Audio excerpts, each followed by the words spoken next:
It is now your turn to completely factor t to the third minus 64.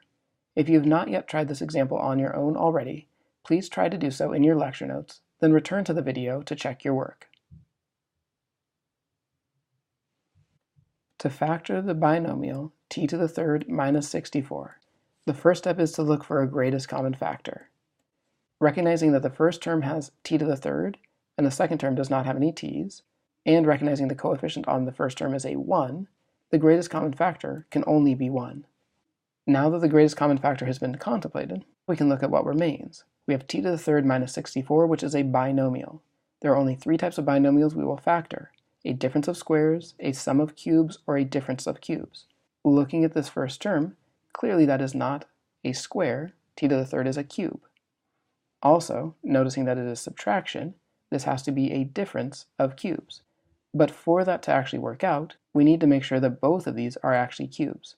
So we might take the time to rewrite this as t to the third minus something to the third that gave us that 64.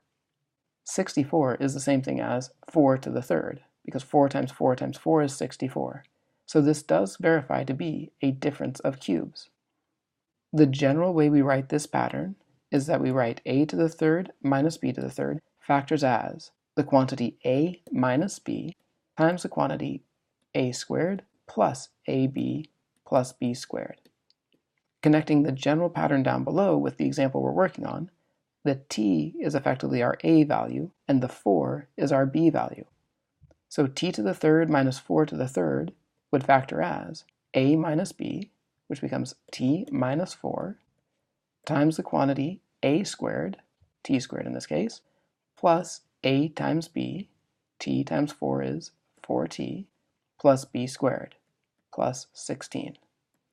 So the factored version of t to the third minus 64 is the quantity t minus 4 times the quantity t squared plus 4t plus 16. As this is one of the more challenging patterns to remember, it is always a good idea to check our work. So we'll multiply t minus 4 times the quantity t squared plus 4t plus 16. When we distribute this out, we'll have t times t squared gives us t to the third. We'll have t times 4t, which is 4t squared.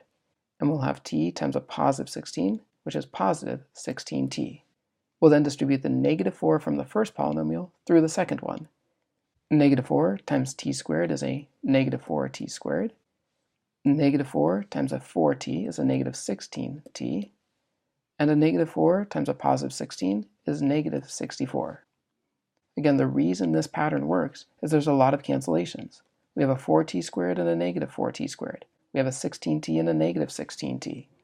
Once we combine our like terms and simplify, we're left with t to the third minus 64. So this does in fact check.